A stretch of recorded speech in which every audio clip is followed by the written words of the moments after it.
Cyrielle Châtelain. Bonjour. Vous avez vu le Premier ministre Sébastien Lecornu hier après-midi. Que vous a-t-il dit? De prendre vos responsabilités? Alors nous avons vu effectivement le Premier ministre. Alors il a plutôt écouté. Alors est-ce qu'il a entendu? Je ne sais pas, mais il était plutôt dans une posture d'écoute. Et à Qu'est-ce que vous lui avez dit alors? Ce qu'on lui a dit, c'est l'inverse. C'est de dire que c'était à lui, en tant que Premier ministre, de prendre les responsabilités. Premièrement, de remettre de l'ordre dans ses soutiens. Il y a 4 groupes en soutien au gouvernement, il y a 18 positions. En fait, on ne peut pas travailler avec un socle dit commun qui, en fait, est tout le temps en débat interne. Vous lui dites en creux qu'il ne tient pas sa majorité, qu'il n'en est pas le chef. Il le prend bien, ce genre de critique? Il le reconnaît lui-même, il l'a reconnu devant l'Assemblée nationale. Et surtout, ce qu'on lui a dit, c'est que nous, on n'était pas là pour compenser les défections du socle commun, que ce n'était pas possible. Et la deuxième chose qu'on lui a dit, c'est qu'on refusait un budget décliniste sur la sécurité sociale, c'est-à-dire de demander aux soignants de faire autant avec moins d'argent. Pour l'instant, Cyrielle Châtelain, pour les écologistes, ce sont 2 projets de budget inacceptables en l'état? Alors, en l'état, oui, c'est inacceptable. Sur le budget de la sécurité sociale, pour plusieurs raisons, mais notamment parce qu'on n'a pas assez de moyens pour les soins, que ce soit les soins de ville ou l'hôpital, pour juste continuer les soins tels qu'ils existent. Et puis sur le budget, alors il y a eu bien sûr tout le débat sur la taxe Zuckman, mais quand on regarde les questions environnementales, eh bien, on s'est complètement sacrifié. On a une baisse de 25% du budget de l'ADEME, on a 50% du fonds vert qui disparaît, on a des baisses de 25% sur le chèque énergie, alors que la précarité énergétique touche 12 millions de Français. Donc, c'est pas gagné, on l'entend du côté des écologistes. Il va devoir vous promettre beaucoup de choses pour obtenir peut-être une abstention? Non, mais la question, c'est pas ce que nous, il va nous promettre. La question, c'est quel engagement il prend devant l'Assemblée nationale et les votes.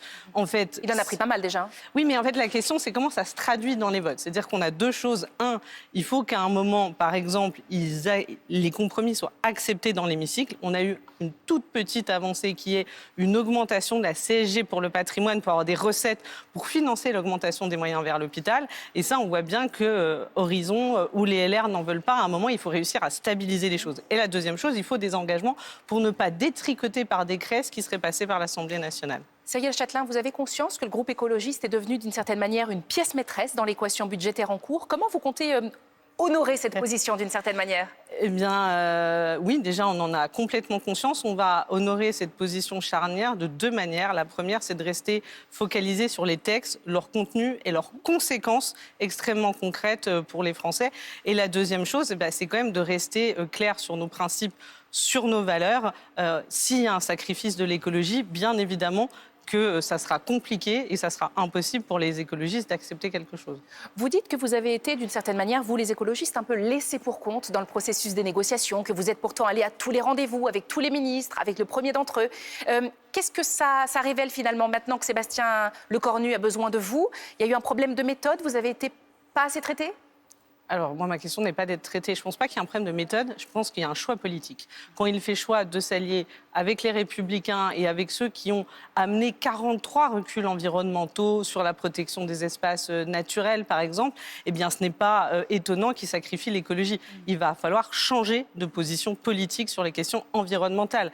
Un dernier exemple, on a la COP30. Eh bien, dans ses bagages, aux négociations, le gouvernement français emmène le PDG de Total. Eh bien, ce n'est pas étonnant qu'entre le gouvernement et les écologistes, on ne se comprenne pas. Pour l'instant, Cyrielle Châtelain, ce que vous avez obtenu, c'est quoi? C'est rien? Alors, ce qu'on a obtenu, on l'a majoritairement obtenu contre le gouvernement. Je prends, par exemple, alors il y a la fin des franchises, la fin de la perte du pouvoir d'achat avec le gel des pensions de retraite, ça s'est fait contre le gouvernement. Un exemple sur les questions environnementales, il y a l'IFER qui est un impôt forfaitaire sur les entreprises de réseau qui font du photovoltaïque, ça devait augmenter. On a supprimé cette augmentation, mais on l'a fait contre l'avis du gouvernement. Vous dites que ce sont des choix politiques. Est-ce que vous, de votre côté, il y a aussi un examen de conscience? Est-ce que vous êtes assez ouvert au compromis de votre côté? Est-ce que vous vous êtes assez battu également? Alors, on s'est beaucoup battu, vous l'avez dit, on est allé à tous les rendez-vous. Par contre, je le rappelle qu'il y a quelque chose d'assez clair. On a un gouvernement qui a été constitué autour d'une majorité de droite. Les écologistes font partie de l'opposition. On est prêt à discuter. À aucun moment, nous sommes prêts à nous compromettre. Donc, Bien sûr qu'on a des discussions, mais nous ne pouvons pas accepter le sacrifice de l'écologie ou le sacrifice de la santé et de l'hôpital. Donc il va falloir des bouger majeurs. Oui, mais donc il y a un paradoxe un peu inextricable. Vous dites qu'il y a des choix politiques qui tendent plutôt vers la droite et en même temps on entend que le Premier ministre a besoin des écologistes. Comment on sort de ça Ça, c'est, j'ai envie de dire, premièrement, il y a eu une faute originelle qui a été d'imposer finalement un socle qui n'existait pas. Et ça, c'est Emmanuel Macron. Il sort de l'Élysée et dit, voilà, j'ai 210 députés derrière Sébastien Lecornu, je le nomme. La vérité des prix, c'est qu'il n'y a pas 210 députés derrière Mais ça, il le dit, Sébastien Lecornu. Oui, mais donc, moi, j'ai envie de dire pourquoi il est là. C'est-à-dire qu'il a été mis là parce qu'il avait 210 députés. Donc maintenant que c'est l'heure de vérité, il faut qu'il soit au rendez-vous. Et la deuxième chose, c'est que des compromis, c'est le faire avec des gens avec qui ils ne sont pas d'accord. Et ça ne vous étonnera pas que les écologistes sont très clairs. S'il n'y a pas de changement de position, s'il n'y a pas une révision de la politique environnementale et bien sûr de la politique sociale sur les questions de santé, nous ne pouvons pas accepter de nous renier.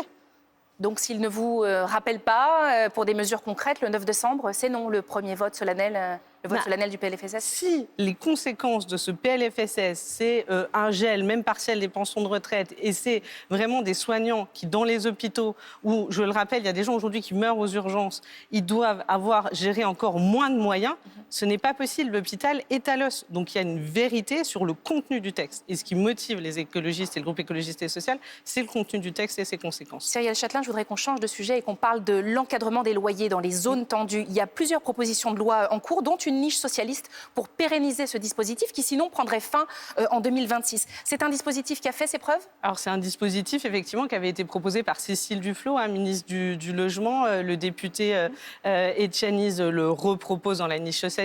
Daniel Simonet pour le groupe écologiste et social travaille dessus. Il y a un consensus. Maintenant, ce qu'il faut faire, on a 70 villes qui l'ont mis en place. Le plus avancé, c'est Paris. Conséquences concrètes. Il y a eu En fait, on a évité l'augmentation d'à peu près 141 € par mois des loyers. Donc, on a besoin que ça continue. Donc, vous le demandez, ça, c'est un bon levier de négociation auprès du Premier ministre. Alors, la première chose, c'est vous savez, c'est un tien vaut mieux que deux tu l'auras. Donc, on ne va pas nous prendre des positions sur le PLFSS, le budget de la sécurité sociale, pour des promesses futures qui n'arriveront peut-être pas. Donc, chaque chose, en fait, on va pas prendre le risque de se faire enfumer, clairement. Deuxième chose, ça, on va convaincre l'Assemblée nationale. Il faut que ça passe à l'Assemblée. L'encadrement des loyers, c'est un dispositif indispensable dans les moments où les loyers flambent et où la plupart des gens ont des difficultés soit à payer leur loyer, soit à se maintenir ou à trouver des logements. Je voudrais qu'on parle également, pour finir, de la programmation pluriannuelle de l'énergie, qu'on appelle PPE. C'est donc la trajectoire énergétique de la France d'ici à 2035. Il y a beaucoup de retard sur le sujet. En ce moment, 2 ans. En ce moment, le gouvernement consulte encore et ça se passe mal, c'est ça ? Alors ça se passe très mal. Nous avons rencontré le ministre de l'économie la semaine dernière. Il nous a laissé entendre qu'on pourrait avoir de nouvelles baisses des objectifs sur les énergies renouvelables. Quand on cumule les impacts financiers du budget plus des objectifs en baisse, c'est un moratoire en creux. Ce n'est pas acceptable. Nous apprenons que les discussions continuent. Ça met autour de la table des députés socialistes et des députés LR qui veulent les moratoires sur les énergies renouvelables, et pas nous. Donc je le dis, il va falloir changer d'attitude. La question, c'est celle-là, c'est à un moment, s'il va falloir de l'écologie, c'est indispensable. Et ces discussions qui visent à réduire notre capacité à tenir nos objectifs en termes d'énergie renouvelable et donc en termes de réduction des émissions de gaz à effet de serre sont essentielles. En termes d'indépendance énergétique également ? En termes d'indépendance énergétique et de souveraineté, c'est ainsi qu'on sera indépendant de la Russie et des États-Unis, de Trump et de Poutine. Là aussi, c'est un excellent moyen, un peu tout trouvé, de monnayer peut-être un éventuel soutien, au moins une abstention. Non, mais là, on voit que c'est l'inverse. Le choix dont je parlais, il est en train de s'inscrire dans les actes. Quand on met de côté les défenseurs de l'écologie pour mettre autour de la table ceux qui veulent la détruire, c'est un choix politique. Donc, il va falloir que le Premier ministre change d'attitude sur les questions environnementales et sur les questions sociales de manière extrêmement profonde. C'est dit. Merci Cyrielle Châtelain. Belle journée.